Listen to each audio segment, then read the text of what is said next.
আচ্ছা, চালাচালির ঝামেলা ছাড়াই আমি আপনাদেরকে আজকে দেখাবো যে যে কোনো চিকেন আইটেমগুলো ভাজলে যে উপরে যে ক্রিস্পিনেসটা হয় ওইটা। তো ইউটিউবে অনেক দেখছি, সবার ভিডিও দেখে আমার কাছে মনে হইলো যে এটা আমার জন্য অনেকটা প্যারা হয়ে যায় গরমের মধ্যে। তো আমি আসলে চাই সব কিছু শর্টকাট ওয়েতে দেখা, যাতে ঝটপট বানায় আসতে পারি। তো আমি কিন্তু ময়দার মধ্যে নুডলসের যে মশলা থাকে ওই মশলাটা দেওয়ার পরে আপনার হালকা পানি দিয়া কইরা নিলাম। আমি এখানে আর মনে করেন যে চাইলা নিলাম না, চালাচালি ঝামেলা একদম নাই।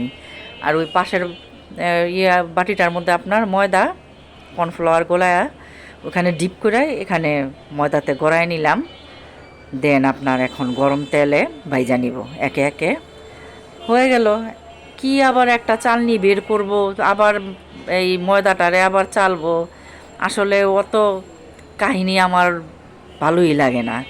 আমি না এত ঝামেলা এত কাহিনী করে রান্না বান্না আমি কোনো দিন করতে চাইও নাই, করিও নাই। আমার কাছে শর্টকাট সবসময় ভাল লাগে। আর আমি সবসময় আপনার এই রান্না বান্না কীভাবে শর্টকাট ঝটপট করা যায় ওগুলা নিয়েই বেশি আমি ভাবি। যাই হোক, তো গরম গরম ভাজা হয়ে গেল, এত ক্রিস্পি হয়েছে কি বলবো আপনার। কেএফসির চিকেনের উপরে যে ক্রিস্পিটা না, ঠিক ওরকমই।